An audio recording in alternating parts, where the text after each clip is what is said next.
Plug in that lava lamp and fire up your floppy disks. You've landed on the Gen X Files. While you do your best to keep your Tamagotchi alive, these guys will work to untangle the phone cords. I'm going to have some fun tonight. I'm going to call the 7000 party line. Hope you're there. Here's Jason Blank, Sean Knowles, and Greg Minka. Well, it's been a little while. Our last episode we did on January 2nd. So we're on a nice once every 2 months kind of a roll, which is horrible.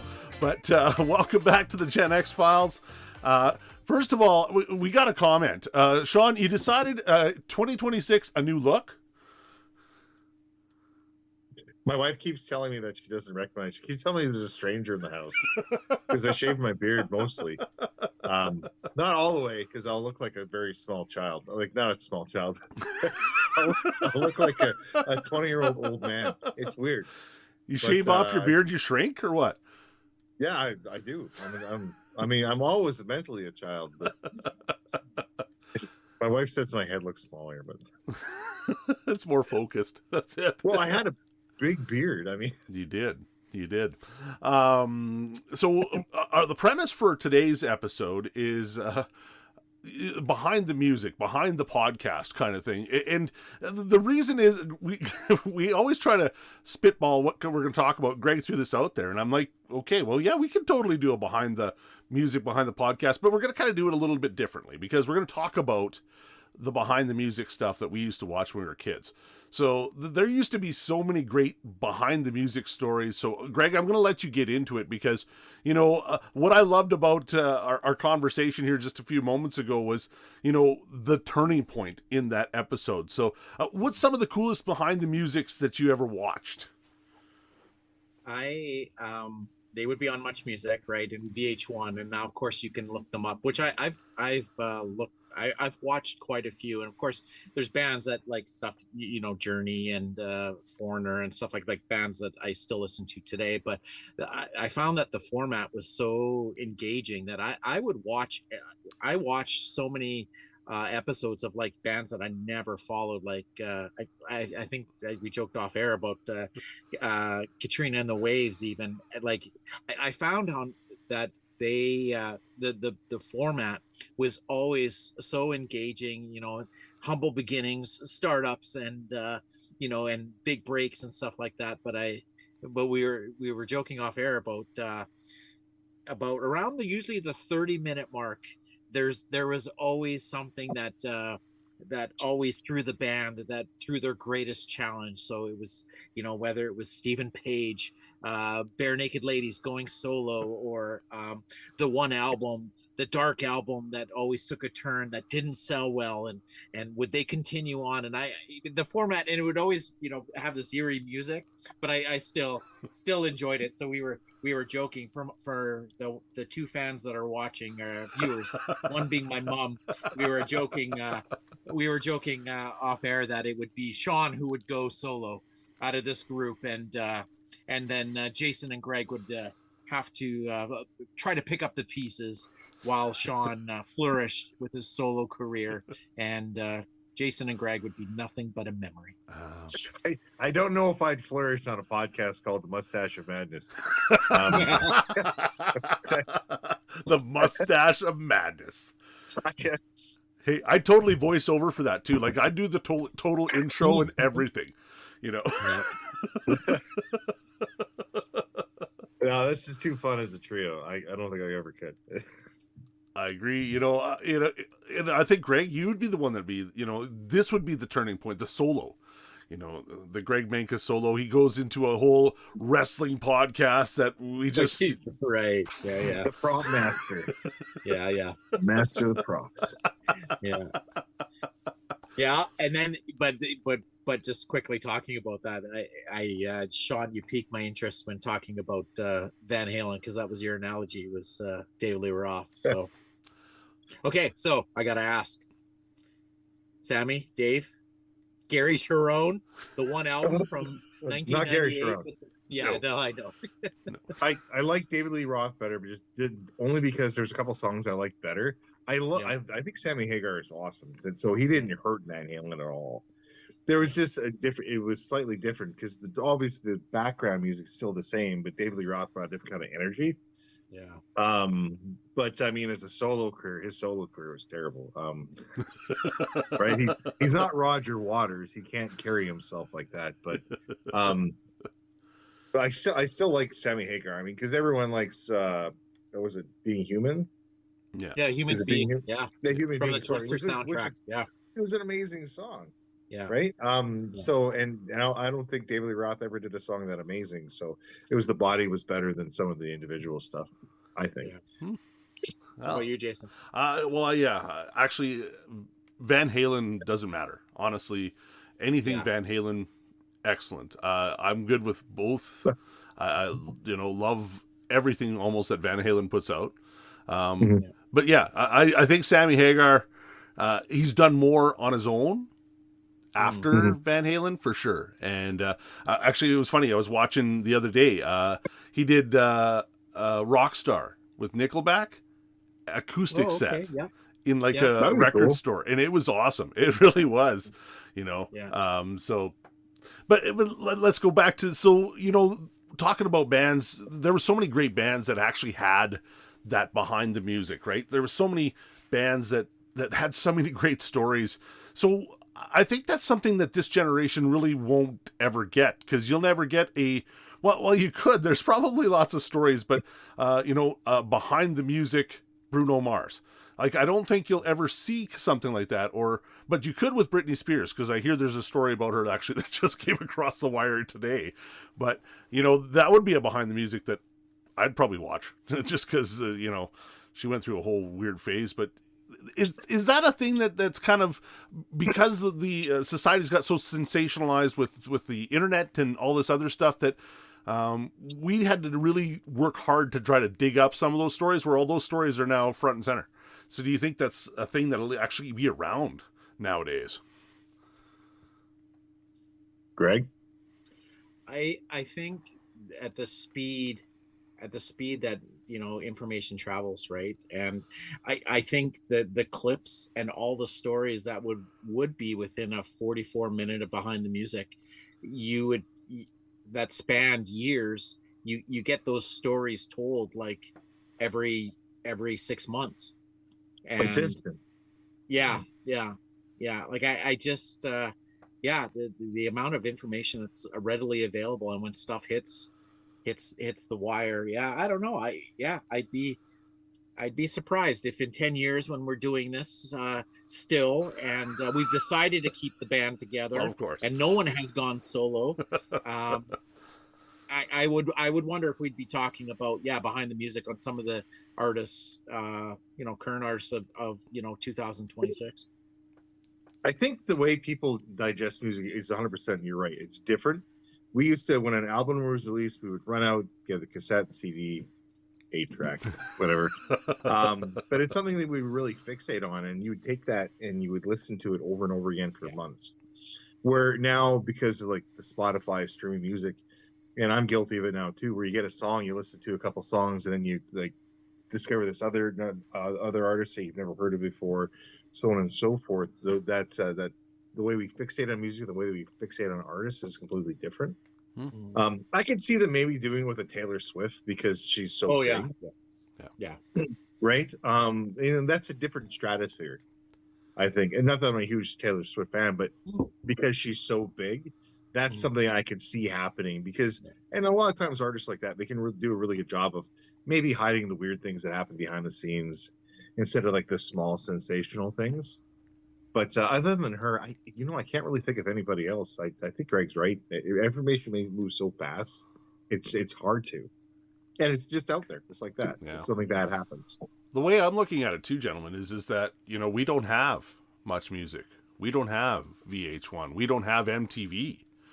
Like the kids. We have them. They just don't play music anymore. Well, no, MTV's gone. Much is a movie channel now, right? Exactly, and VH1 doesn't exist anymore. So is MTV just a production studio then? I think so. Yeah, the channel is completely gone. So that aspect of it. But so okay, I'm gonna change it up a little bit, because we're gonna stay along this line. What band would you love to have a behind the music? Like which band that you're a huge fan of from our era, that you maybe didn't ever you would love to know a little bit more, that even like a band maybe that's not as popular, that you would love to know like the backstory of the said band. I'm going to go to you first, Sean. So give me a band that you think that you would love to have a behind the music, and even make up the story. I don't care. Well, Men Without Hats. Good choice. I really do love their music. I love the singer. But I want to do it would be a funny one, but it'd be like catching them wearing hats. That's that would be my behind the music. As soon as they're off stage, they put on hats. But I think they're a really cool band, and they're obscure enough for I think not some of the music's pretty popular. It's been around a while, but I think for some American or international listeners, it would be interesting to see how they were formed, because I don't know exactly how they were formed either, and I think it would be a really cool story, because they actually just released an album this year. Yeah, I know that they're on tour. They're touring, I think, every single casino across Canada right now. Yeah, they're one of my favorite Canadian bands. I'd love to do like any Canadian band, because there's so many Canadian bands that no one talks about, like the Tea Party or the Odds. What happened to the Northern Pikes? I think that would be really fun. Here, I'm gonna sneak in a quick Northern Pikes story. So when they first started full-time radio, we had a giveaway for an opportunity for someone to go see the Northern Pikes in Bragg Creek, of all places. And yeah, I know. Exactly. That was my reaction too.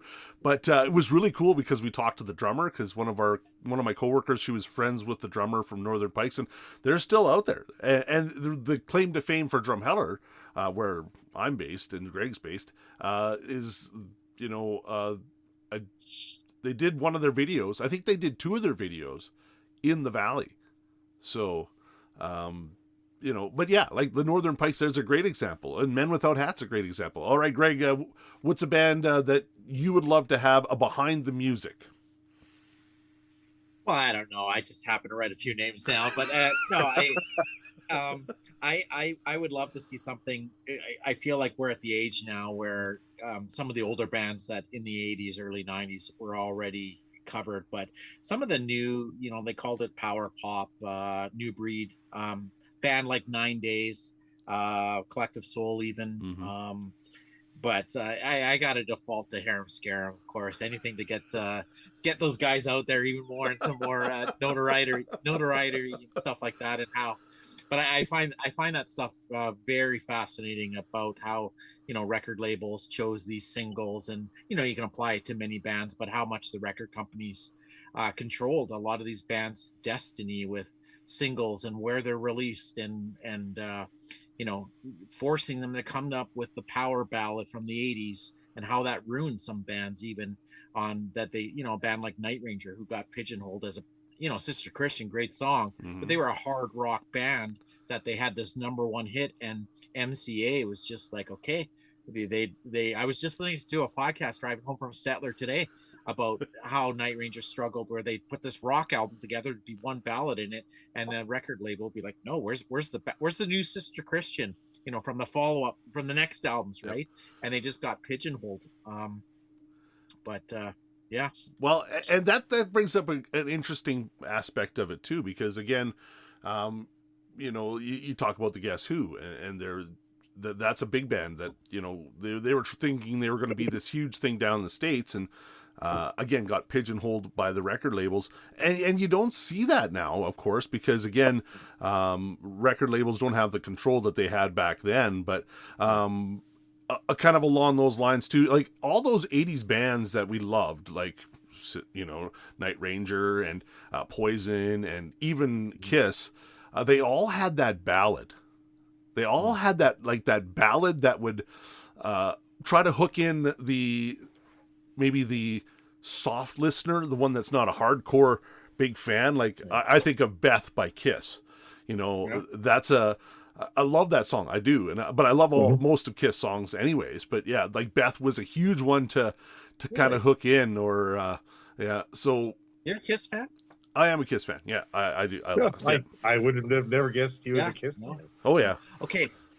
So as we always just have no plan to what we're going to talk about. I got to ask, as the resident Kiss fan on tonight, Jason. I'm not Army, What do you but I am a Kiss fan.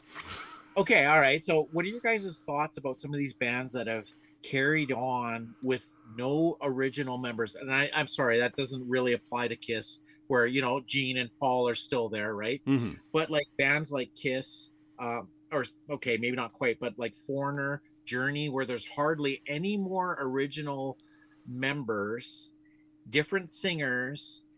Like, how would you feel? Like, do you think Kiss will continue on? I know there have been on farewell tour for how many years, right? 40 years. Yeah. Kiss the brand. Well, can it continue on? What are your thoughts about that? Sean, you go first and I'll follow. I think Kiss the brand is a lot of people say it's Paul Stanley, but I'd say it's Gene Simmons. So as long as Gene Simmons is in the band, people will follow them. Pink Floyd was hard when Roger Waters left, because I'm a huge Roger Waters fan. So it wasn't the same like when the Division Bell came out. There's a couple of good songs on it, but it just wasn't the same band. You could tell in the songwriting. Mm-hmm. And there's a lot of bands out there like that too. And I 100% agree with Journey. It's just not the same band anymore. It doesn't feel the same. Mm-hmm. Even if you look at success, I'll give you a huge success where the primary person left or died and was replaced, and the band would sound completely different, but they had a huge success. Was AC/DC. Yeah. Where after Bon Scott died, like there was a very specific sound there, and I like that because the Highway to Hell album and If You Want Blood You Got It are really good albums, but then you add in Brian Johnson and the tone completely changes. The guitar sounds similar, but it's not so indie because they were kind of an indie rock band with Bon Scott. They sounded like it.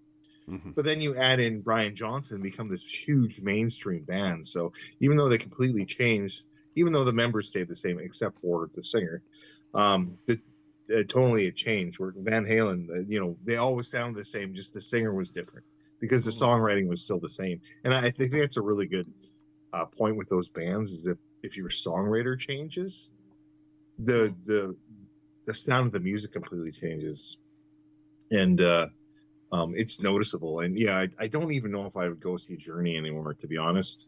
It's just not the same. It wouldn't feel right to me. It'd be like seeing Dr. Hook without their lead singer. Yeah. Right. But okay, well then I'm going to throw this at you then, because I'm kind of like Queen, for instance. There's a great example. They still tour every once in a while. Yep. And so does the Grateful Dead. And I would think I would still go to a Queen concert. Totally, I would go just because I love the music so much. Like I don't want them to release new music. Like I don't see, and I don't think Queen will. But just because I've got such a connection to the music, Trooper is another great one. With Ray gone now, it's not the same for Trooper, but I would still go watch them. I would still go see them just because all of the songs that I know of them, that I love them. And Journey, I'm kind of with you.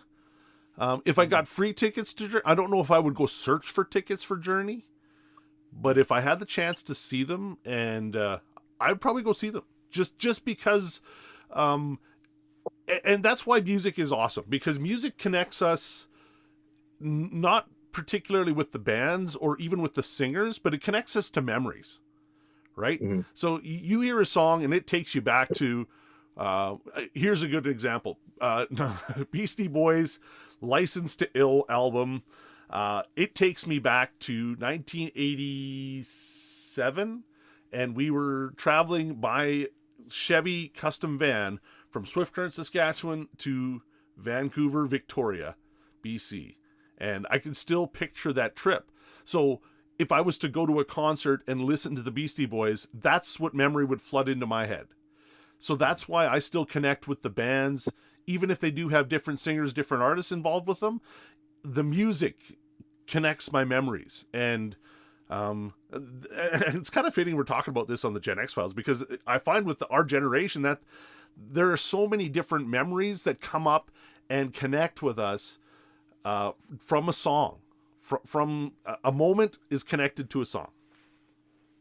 Yeah. Actually, I'll give you a modern band where the singer's passed away and they replace the singer, and you can tell it just doesn't tonally feel the same as Linkin Park, because they're touring again with their new singer, and I don't hold it against them, but I mean, they can do whatever they want. Yeah. But totally they're different, and you have a singer trying to be just like the old singer, and it doesn't play well. I don't think. And then they just released an album, like I said, and it doesn't sound the same either. So I would have a hard time with that one, just because it's so different and it's not the same thing. But yeah, even like I love Pink Floyd a lot. Like, you know, the Final Cut's my favorite Pink Floyd album. And they're all really good with Roger Waters, but I would have a hard time going to see a Pink Floyd concert without Roger Waters. Yeah. Which is why when Roger Waters tours with them, it's something, it means something. Yeah. You know, him and Gilmore can set aside their differences for a year, because that's about it. They set aside their differences for about a year. And they do it, but it's I don't know if I would go see it without Roger Waters. We got tickets for Triumph, who's reformed, and they're gonna go tour in a few months, and they're bringing Phil X, who replaced Rick Emmett back in '91 when Rick Emmett left Triumph, and Phil X, he's with Bon Jovi. He also replaced Richie Sambora, right? And also Todd Kearns from the Canadian band Toque. So they're going out as like a 5-6 person, and some fans are like, oh, that's not Triumph if it's not just the power trio, right, of Rick Emmett and Gilmore and Mike Levine. But watching or listening to podcasts about Rick Emmett, he's thrilled about it. He's like, no, having other guys out there. And you saw it when they played Late on the Line was that big song for the Edmonton Oilers, or for the hockey last year during the Stanley Cup, and Triumph played it in outside of Rogers Arena, and there was like 6 of them playing it. But Rick Emmett, the guitarist, is like, no, I'm excited to get on the road and play with these guys that are going to enhance the Triumph sound and banner and stuff like that. So I'm really looking forward to it. But anyways, I'm not sure if that's related. But well, no, I've got not the same... a trio anymore. Yeah. I'd love to see Spaceship Superstar live. Are you kidding me? Yeah, exactly. Yeah. Right. See, and for instance, I saw Bare Naked Ladies when they came to Drumheller here, and so Bare Naked Ladies. Band, right? Yeah, pardon me. Okay. Yes, we're talking about the band. Yes, right? Of course. Yes. Okay. Yeah. So they're one of my. They are one of my favorite bands of all time. Like, I've got my pedestal is the Hip. Bare Naked Ladies is right there, and Nickelback's in that cluster as well. But when I saw the Bare Naked Ladies and without Stephen Page, it was different.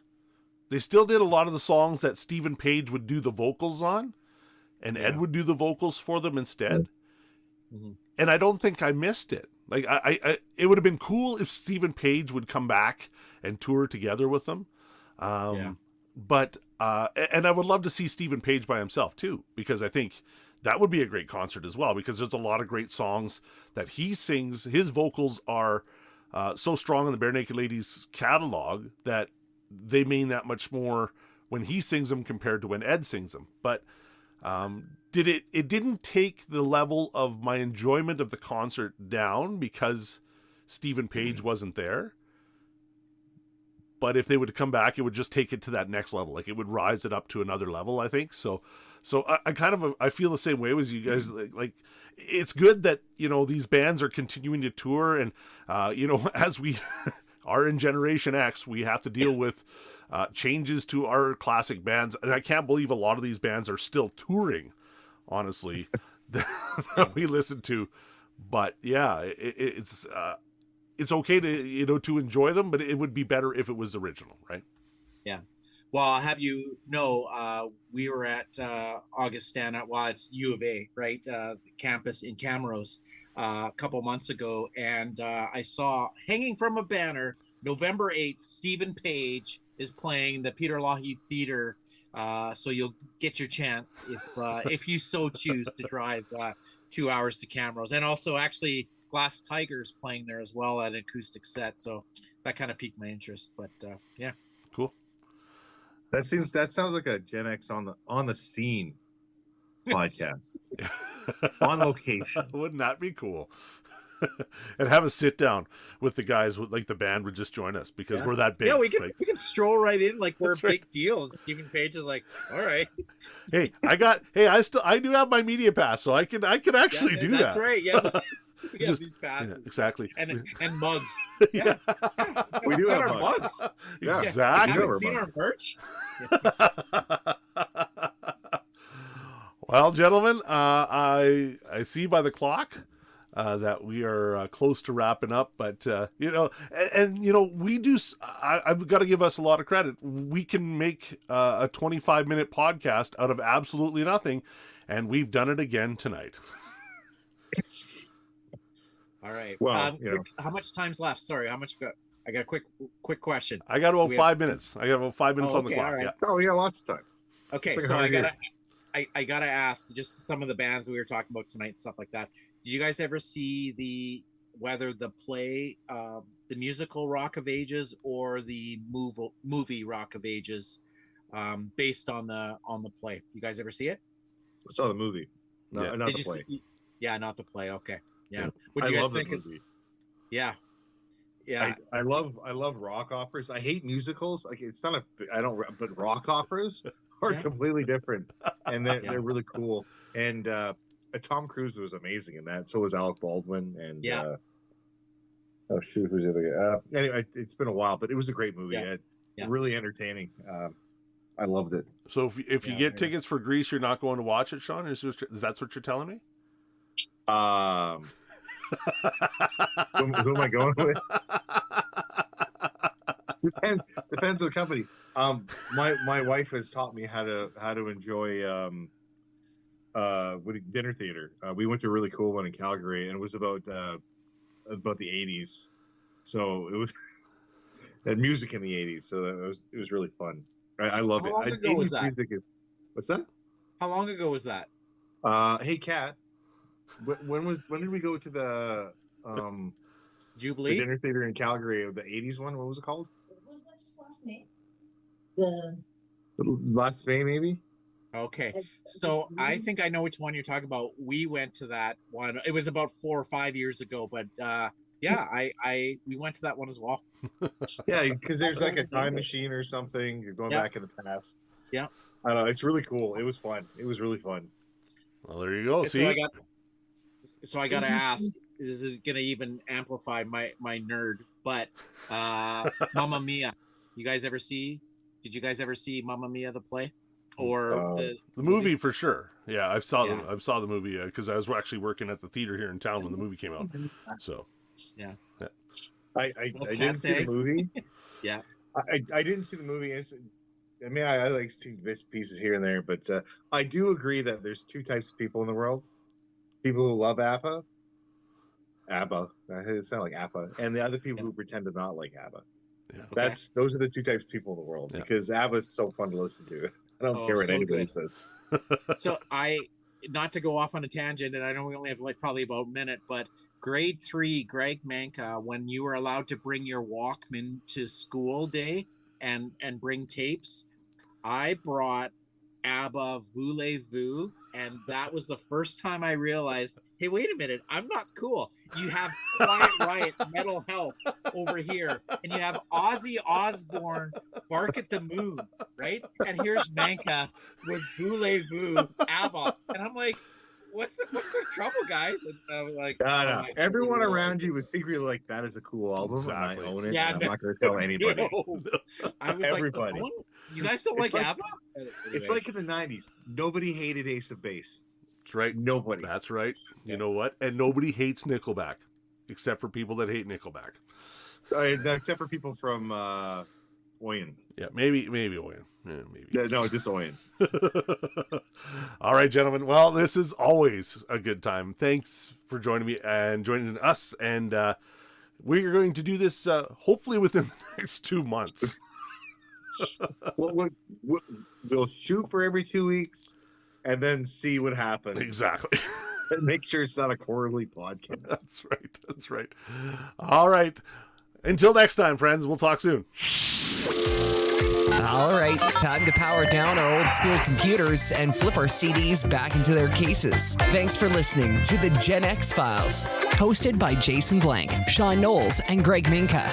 Production assistance from Scott Mitchell. Produced by Blankman Productions. Remember, be kind, rewind. Quick, rewind it! And keep rocking those aviators and Doc Martens.